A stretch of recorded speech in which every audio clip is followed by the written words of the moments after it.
Hello and welcome to round 5 of the Eternal Tournament series. I am Truedawn, joined by LocoPojo, and we have a match here between Linyvine on Stone Scar midrange and Jaffa on Dark Combat. Yeah, it should be an exciting run. We got a lot more mid-rangey fun times, and Dark Combre is a really fun deck. There's a lot of interesting things that are going to happen when you get a Dark Return out on whatever big thing that you're looking for. What else is the Shadow for? Just spot removal, it looks like. Yeah, a lot of good removal comes out of Dark Combre stuff. There's actually no Dark Returns. We do have like sort of the Sky King, Combre healers. I'm actually not seeing a lot of Shadow in here apart from the spot removal. Suffocates and Annihilates as starters, and that is about it in the main board. And over on Linyvine's side, we have a little bit slower version of Stone Scar midrange, as you can see by the Infernal Tyrant. Not really as focused on burn as the last one we just saw. They do have 2 copies of Flame Blast, but no Obliterate. Very limited amount of burn. Looking more to control the game. So we're currently, just trying to figure out. All right, so Linyvine's got the opening start with the Infernal Tyrant. It looks like not really a lot of early pressure here. That might come as a bit of a problem as we are trying to get into the sort of late game setup. And Linyvine with a whole bunch of removal, 3 Death Strikes and a Flame Blast that could potentially remove something as well. So this game's likely to go on for quite some time. Yep. Yeah, that lack of early pressure from Linyvine could generally favor Jaffa. We see a bait from Liney, which yeah, pretty fun card in this matchup.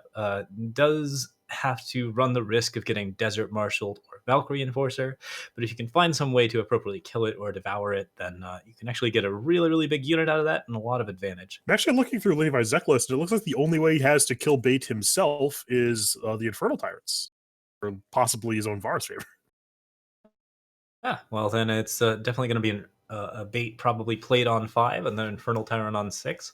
I like that line of play. It does force out the silences, which you do want for other things, of course. But if the bait does get silenced, that effectively removes it from the game. So Jaffa could run pretty high on card advantage as a result of that. I see Jaffa not doing a lot of anything, just like throwing off some spot removal spells every once in a while. This champion looks like it might stick. We could see a Death Strike or a Scorpion Wasp here on the attack. He'll just take 5. But really slow game so far.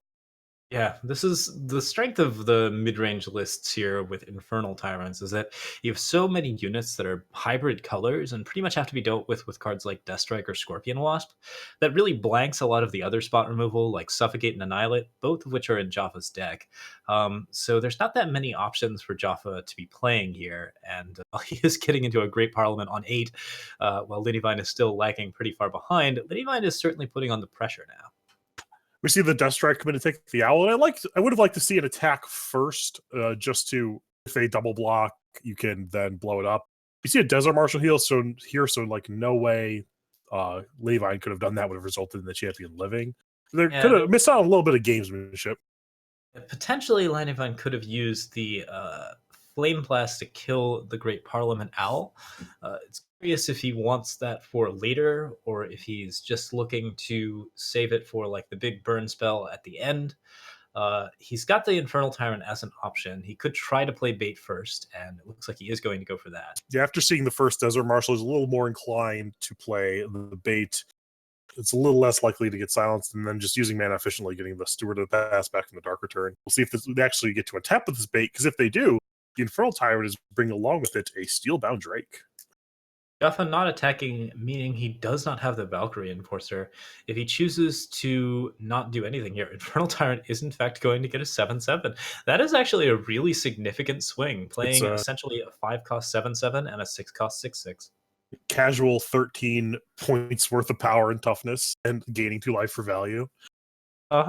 Yeah, it's a bold move, and it definitely paid off. So from here, Jaffa now probably has to rely on other options to clear this board. There's just too much of a threat early on. If Jaffa has any sort of harsh rule or anything like that in the deck, and there are 4 harsh rules, he can clear this board. But until then, he's definitely got to figure out how to deal. Even something as simple as a Vanquish on the Drake would really lower a lot of the pressure. The Desert Marshal can look to chump block the Infernal Tyrant, or they could even double block if they're inclined to do that. It's a little bit more risky. But mainly the Dragon is the thing that is causing the most problems for Jaffa here that really needs to go. Seraph coming down, getting her trigger, and immediately hitting a Taller. What an excellent pickup. A 12/12 Taller is so big that it actually draws the Death Strike, meaning that Seraph is free to just continue to like rampage across the board. That means that like not only is Jaffa going to be continuing to generate more and more threats, but he's also just going to be in like a lot better position against those threats. Linyvine choosing not to attack with the 6/6, no health there. It's interesting whether you're willing to trade the 6/6 for the 4/4 and the 2/1. I think I would probably be inclined to do so, but I don't really necessarily fault Linyvine for not. And then we see another legendary and a Surso, so two very good hits subsequently for Jaffa there. I And mean, the Vanquish take out the Drake. this entire tournament has been Seraph's greatest hits. We've seen her hit Akaria, we've seen her hit Taller, and we've seen her hit Surso. I think the only other like major one that she needs to hit is Vodacan at an appropriate time, and she'll basically cycle through all of the bomb legendaries in green and yellow. And this Surso is actually like kind of unbeatable right now for Linyvine. Has he been through 2 or 3 Death Strikes? Because he only has 3 in the deck. And this Flame Blast is nowhere near big enough to deal with the 12/12. Yeah, and it's especially bad because, like, since he didn't attack with the 6/6 earlier, he doesn't have any extra health off of it, and Surso pressures for lethal immediately. There's not really a good answer for Jaffa. I think Jaffa could all in, or for Linyvine, I think Jaffa could all in here and probably still have lethal. Yeah. So for anyone unfamiliar, Surso, whenever he engages in combat with a creature, either attacking or blocking, it turns that creature into a 2/2 pig. So if, for example, Umber Reaper was to block, it would just turn the Umber Reaper to 2/2 pig. The trigger of life gain would not happen. So this Surso is just not blockable. Yeah, it also disables the life steal on Infernal Tyrant, disables the Argent Port's ping effect. There's really not that many good things. And since Surso has Overwhelm, it just tramples for 10 over anything that blocks it. There's not really a lot of good options. And at this point, like, we are just looking at death's door for Linyvine. Yeah, I would expect to see the Flyer and the Surso both come in here. Maybe the Flyer doesn't because the Umber Reaper could trade with it, but something needs to block the Surso. So that would take Yeah. 2 creatures off the board. He might leave the Surso back just to make sure that he doesn't. But I think, like, since this is so close to lethal right now, there's not really any choices for Liney. He goes ahead and blocks with all 3 just to take 6 less damage. That's 3 pigs for Surso to gobble up, and that will probably be the game. The Bwahaha is coming out from Linyvine. Yep. Not sure what his meaning is there, but I don't think there's a way to solve this. Yeah, I think that was just the concession triple block, and we do see the concession come out before the draw step even finishes resolving. So we will move on to game 2 after, again, Seraph doing a whole bunch of work with its top 5% outcomes. Just sick legendary drops off of Seraph, and some amazing things that we've seen out of that card so far. In addition to an Idol of Destrin this tournament that murdered its user. But generally, I think what we saw in that game is Linyvine's deck is just a lot of single target removal, especially like Death Strike being very slow. And if Jaffa is able to generate threats that accrue multiple cards like Great Parliament and Seraph and Mystic Ascendant, the 1-for-1 removal plan kind of goes out the window. Yep. There's not that many good options against Great Parliament if you can get to that level of power. And so these decks really have to generate a lot more early pressure, and there wasn't an Instigator or a Champion of Chaos out of the Stonescar mid-range deck. So just nothing in the early game to push, and as a result, the Combre deck was able to get to its much later game threats, and it activated those a few turns earlier than you would have expected due to Lucky Seraphs. Yeah, definitely. And then moving to sideboarding, we see Linyvine has access to a Sabotage, to Annihilate, 4 Treachery, 3 Plague, 1 Furnace Mage, 2 Strain of Shadow, and 2 Stonescar Maul. The things that jump out to me immediately are the Treachery. The Treachery actually get around that problem I was talking about earlier, where the creatures don't really trade profitably for removal. Treachery can actually get the Seraph and the Mystic Ascendants out of their hand before they generate value. So that's probably one of the more useful spells for Linyvine. Yeah.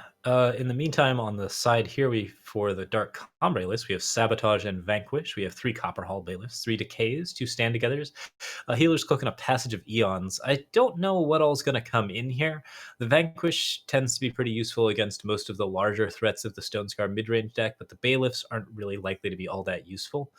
Healer's Cloak could end up being a very good card, and I'm curious to see if Passage of Eons is ever going to see a sideboard.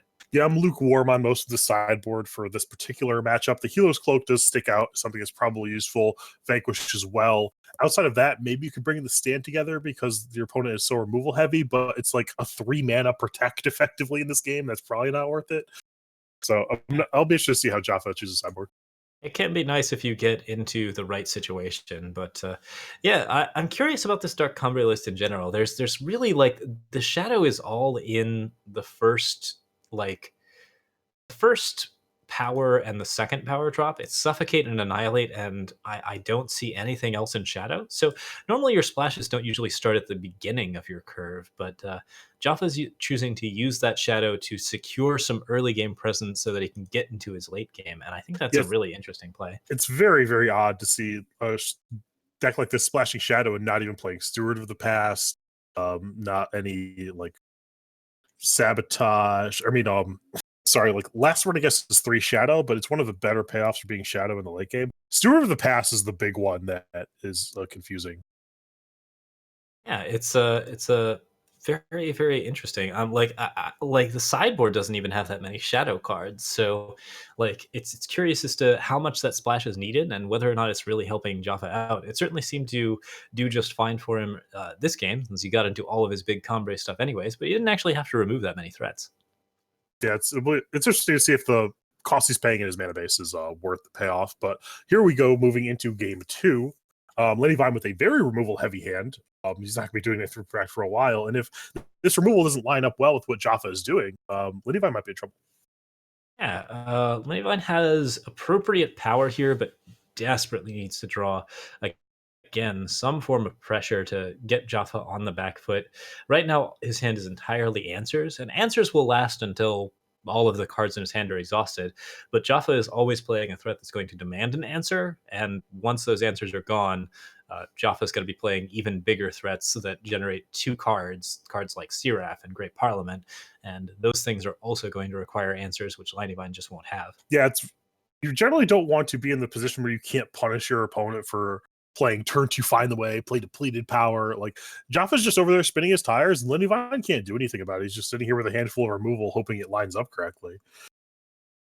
Yeah, there's definitely a need for some sort of mid-range threat here, and whether or not he gets it, that's going to be the question. Combre Healer coming down, that's an easy suffocate target, although once you suffocate it, you lose the ability to counter Seraph, except with Death Strike. Yeah, I'm unconvinced you suffocate this. We're going to see it get fired off here, but I think that the 2/5 is just like, doesn't matter. It's a million turn clock. You'll probably find something to deal with it. But Seraph, on the other hand, is something you could very easily die to. And right now, the only thing you have in your hand to deal with it is Death Strike. And Death Strike is your universal removal spell. You really want to like use that when you have to. So they may not have gotten the value they could have off their situational removal spell. Saving it for the best target. Yeah, poor Linyvine has drawn 8 power and nothing in terms of actual units. He's drawn tons of removal, but none of the big threats that he wants. The bait is not currently. I'm guessing the bait came out of his deck. Is that correct? I didn't see him in sideboarding, but I would assume it's pretty underwhelming against the Desert Marshal deck. Yeah, so there's just a lot of removal here, a lot of answers, and no clear way to win the game. Champion of Chaos, that's the card that Linyvine wanted, like 3 or 4 turns ago. And at this point, maybe it'll do the job. But now it's so likely it gets tagged by Desert Marshal, a Valkyrie, it's hit with a Vanquish. And even if it hits like once or twice, that would put like Jaffa to 18, 23. Like there's just very little pressure coming in from Linyvine. Yeah, those 8x silences certainly aren't going anywhere. They're definitely going to be in the main board, especially after seeing bait in the last game. So from here, you can torch that 3/3 and still have a 3/3 to pressure with. That's the nice part about Champion of Chaos, is that it does actually allow you to continue to pressure even after getting silenced. Yeah, it's not the biggest blowout. It's still an actual body, unlike things like Champion of Glory. But Yep. Now we see Linyvine down to just one removal spell in this 3/3 versus 6 cards from Jaffa. So not the best spot to be in, especially considering that Linyvine's deck doesn't really have any card advantage. He's not running Smuggler Stash. There's no real card draw in the Stone Scar archetype other than that. So I don't see how he digs himself out of this. I mean, a Flame Blast into a Flame Blast into a Flame Blast would be a pretty good start, but Yeah. yeah, mostly Linyvine just needs to draw damage, and more damage. Oh, well, here's one. Step 1. Step 1 is 9 damage, so at this point, if he can even get like one more hit in, but a Combre Healer, putting him at 24. Second Champion of Chaos is definitely a good bit of pressure. And also Linyvine only has one more Flame Blast in his deck and no other burn outside of that. I guess the Umber Reapers do count to some degree, but he's running a much more controlling version, very burn light. It's really just this Flame Blast and one more. I don't think that's going to be enough to go the whole distance to 24. All right, tricky decision to make here. If he attacks with the 5/5 without Flame Blasting the Mystic Ascendant, he could lose the 5/5, but kill the Mystic Ascendant and pressure enough damage that Flame Blast might be lethal. That does belay you attacking with the 3/3 for extra damage, but he does get 5 points of damage, which is pretty solid. Yeah, I'm pretty sure if you're in Linyvine's seat here, the only way you're winning the game is if this Flame Blast is going to upstairs. There's very few ways the game plays out where you win after using this Flame Blast as a removal spell. The game is just going on too long. Jaffa has too many cards. You need to attempt to kill him. Yeah, Jaffa has at this point gained actual card advantage out of Mystic Ascendant, which is important. Every power he plays has drawn him a little bit of extra, and he's attacking here because he's very likely to be harsh ruling his own unit.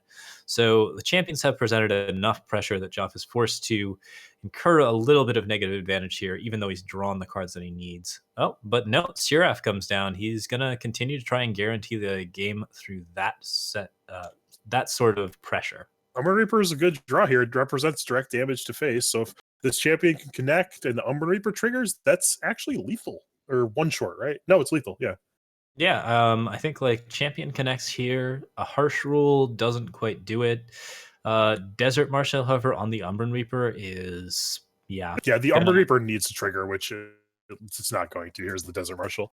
So at this point, as long as the Champion of Chaos is continuing to pressure, Linyvine can still pull this out. But like Jaffa apparently just needed to deal with that champion a lot earlier. It's generating too much pressure right now. He'll be able to generate some cool things off of Seraph and generally just play a lot of useful outs. But if he doesn't actually actively deal with the champion as a threat, Linyvine has lethal. Except there's that Heal's Cloak. Yep, resetting the board and just sealing it up. Yeah, one of the more exceptional cards in the matchup. Can even attack here with the F12. It's not exactly actually, it is a 2-turn clock if he's bringing in everything. Yeah, no. Healer's Cloak on a Mystic Ascend is pretty nasty, and there was only one of those in Jaffa's sideboard. So the really, really just hit. Everything is everything, and you have nothing. That will be game 2. I'm a big fan of Healer's Cloak. I think it's a really solid sideboard card against burn decks, and especially if you're running as much big stuff as you are with Combre and other big stuff. Yeah, it's one of the cards I went to in Vodkin decks to stabilize once you went up with Vodkin, you just started 30-30. It worked out reasonably well, and it worked out well for Jaffa there. We do have a backup match, which we are moving into against with Thundershot and Shimmering Combre versus TheSkeeJay on one of my more favorite builds of Voda combo. I like what he's done with the list a lot, so we'll see what's going on in this game. Fun Voda combo stuff is always good to have. We've got a pretty commanding board from TheSkeeJay, blocked by a couple of very nasty units with Xenon Obelisk on Thundershot's side. That 8/8 Mystic Ascendant is definitely signaling that TheSkeeJay is winning these current exchanges, but TheSkeeJay is only at 8 health, so if Thundershot can find some way to sneak a little damage in, he could actually secure this game very quickly. Yeah, this is generally the spot you want to get to with Voda combo, especially against Shimmering Combre. They don't have much of a board. Their Shimmer packs are very bad. Although the 2 Obelisks in play do make everything a reasonably decent threat. Yeah, I but mean, this is such a commanding board. EJ might not even want a Rain of Frogs because 5/5 Rain of 5/5 Frogs. Pretty big downside. Pretty frightening. Yep. Oh my goodness, and a 16/16 Silverwing Commander out of a sudden Seraph. That is a lot of damage and a lot of pressure from Yeah, I think SkeeJay's plan here is to just try and get up to the Ironthorn ultimate, just draw cards here, try and hit power. He doesn't get there, which is unfortunate for him. But He could harsh rule this board with both Great Parliament and Desert Marshal to manage the flyers if the Sandstorm Titan dies. It might actually be pretty good for him to stay and it put. does look like that's what he's planning to do with this alpha attack. Definitely gonna go ahead and push in. Thundershot's currently leading, so if he doesn't get what he wants out of this, this could be pretty bad. Like, I don't know. I might consider leaving like this board for one more turn just to see what happens. But there is the risk, of course, when you're at 8 health, that some particular sequence of events leads you to taking that massive amount of damage. And SkeeJay's got a lot of cards in hand to play with. Yeah, I kind of think that this harsh rule is a little premature. I would have liked to see him like chump block the 16, try and get one more turn of Mystic Ascendant Ironthorn, because if you drop power, you get towards the Ironthorn ultimate, you can actually kill their board without killing your own stuff. Right now, he's just on these 2 4/4s, which if Thunder draws a couple more creatures, aren't going to do it. Although this is like a 2-turn clock. It's pretty rough here because like basically Thundershot can play just anything and it's a threat. So Thundershot's top decks, while not having as many cards, definitely have a significant size advantage over SkeeJay. Yeah. Like they're always going to be big threats, even if they're just random moot cards like Amber Acolyte. Yeah, we do see the flyers get there. Yeah, I think the tokens being flyers is good enough. The Chivalry Pack decks generally are only on Sandstorm Titan or bust when it comes to flyers. They may have like Mearson's Disciple tokens and stuff. So it was likely that those Great Parliament tokens were going to be able to finish it off. We are now 1-1, and it's true that being able to play Harsh Rule directly into Great Parliament is one of the better swings that you can generate against a Combre deck. Just a lot of nasty units, and on a completely empty board. You have to have the right answers, and if you don't, then that's definitely the game. And it's interesting that SkeeJay has splashed blue in his deck, only for Rain of Frogs. So he's obviously valuing that sideboard card very highly this weekend, trying to deal with, I would assume, like the mirror, or at least big Combre mirrors, the slower decks, which have been gaining more prevalence with Armory becoming a popular deck. Yeah, it's a pretty solid archetype. We're currently looking at just waiting for Thundershot to finish up sideboarding. The game is 1-1, so this is anybody's game, and this is probably a pretty crucial one for getting someone through the brackets. Yeah. This is the second to last round of Swiss, so I believe players are X1 or XO. Every point counts. X2, I apologize. Good for those invitational points and making sure that you invited. We've got Thundershot with just that opening hand here. SkeeJay's hand has a 3-drop, a 4-drop, and a 5-drop, which is about as much as you can ask for. It's been interesting to see the Copper Hall Bailiff. Oh no, never mind. This is a Shiver Pack. For some reason I thought it was Big Comrade again. But so yeah, the Copper Hall Bailiffs are actually probably gonna do a bit of work here against the Shiver Pack deck.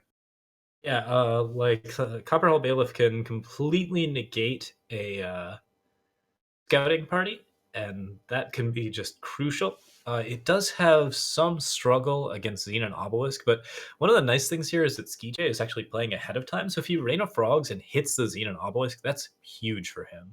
Yeah, he will need the blue source off the top, which he didn't get, unfortunately. So he's left to either do nothing or Great Parliament. You generally don't want to play Great Parliament as just a 4/4 in this matchup, so we do see SkeeJay elect to pass the turn. And we'll see if Thundershot does elect to play the Obelisk or the Seraph. Seraph and a power. Okay, so definitely a decent opener.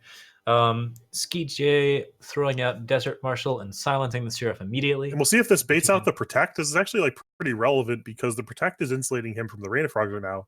And we do see, because he has the backup Seraph, he decides to let it go, not really caring a lot about the silence. So he is insulated from Rain of Frogs on his Xenon Obelisk.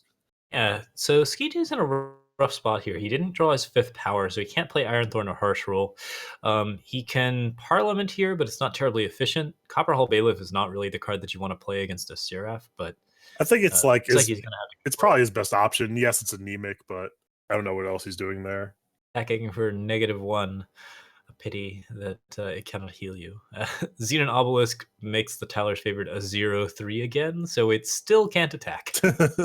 Excellent. Oh man, this is actually like kind of uniquely bad because the Copperhall Bailiff put Seraph below 3. Now that it's being buffed by the Xenon Obelisk, it can't be vanquished anymore. Yeah, that is a bit unfortunate. It's still a 3/5. He can block it down with his Iron Thorn, potentially if the Iron Thorn sticks around. It's also just a 3 damage clock. I think that things will start to matter once the second half of the Xenon Obelisk gets online, which is going to happen right now thanks to this Minotaur Ambassador. Both players in 3 colors with very, very different strategies here, and we see a Minotaur Ambassador coming down. That's a really good card for enforcing your Xenon Obelisks, and it also puts you at 8 for Shimmer Pack very, very quickly. I actually really like this card in the matchup. It's a pretty fun choice. Yeah, and we see that TheSkeeJay is in the unenviable position of having to dumpster his own board with the harsh rule. He does get value there. He kind of needs to do that, but really needs to hit a lot moving forward. He needs both power and things to deal with the opposing threats. It's not really card advantage, and he's just in a lot of trouble here. He can't really play Sandstorm Titan here if he doesn't want Seraph to go off. And he decides to play it just to block the Seraph so that Seraph can't push on him, but Seraph's more likely to just play its power. And we're going to see Random Frogs of Random Frogs Crime. He'll probably hit the Parliament, but frogs. Yeah, that is a question. I think Mystic Ascendant is probably the best target here. It's hard to say which card is more important. Might even be the Vanquish because this Seraph is so powerful with Xenon Obelisk in play because it checks before it doubles, so you kind of get to double dip on the stat boost. So I think I have a hard time not taking the sassy move and Rain of Frogsing the Rain of Frogs. Frog right. Frog crime.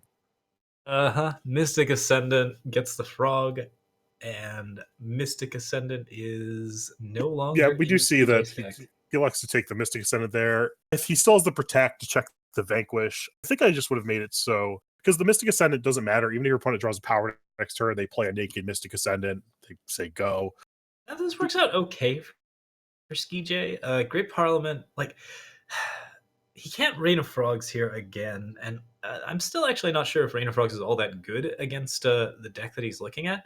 Like he has to, if he can get Shimmer Pack with it, that's nice. But if he gets anything else, he's just adding. I think Xenon Obelisk and Shimmer Pack are incredibly powerful cards that you do want to hit. I think the way this game just played out, he never had the blue. He couldn't play it on time, and that's really the reason it looked bad. If he was able to play Rain of Frogs on turn 4, it would have been exceptionally good. It's just that because it's a very light splash, the mana didn't work out for him. He ends up paying costs and inconsistency by splashing that blue card. Yeah. Now he's got a 4/4 up against a Seraph. The Seraph can either pressure for damage or just go ahead and exhaust for any big unit. I believe the Obelisk buff still applies. That is first. A Dawnwalker. Yeah, the Obelisk buff applies first, and then the Dawnwalker doubles it. So that's a 12/6. So that is now he can just attack every turn with the Dawnwalker and then post-combat activate Seraph to get it back. Yep. Yeah, there's almost no way that Seraph's not going to get a 5-cost unit or a 5-power unit. It could always create something like a Temple Scribe or a Taler's Favored, but more than likely, I think it has to be 0 because even a 1/1 is base 1/1 +2/2 and then goes to 6. It would have to be an Idol of the Strain or Taler's Favored. Yep. Yeah, this is very bad news for TheSkeeJay.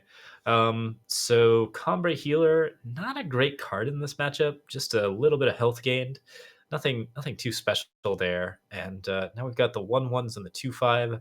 I think everything's looking a little bit bad for TheSkeeJay at this point. This is what I was talking about. Just Thundershot just need to protect the Seraph. It was just going to run roughshot over the game. It's so powerful with the Xenon Obelisk. And we see him just attacking through with 17 points of Overwhelm.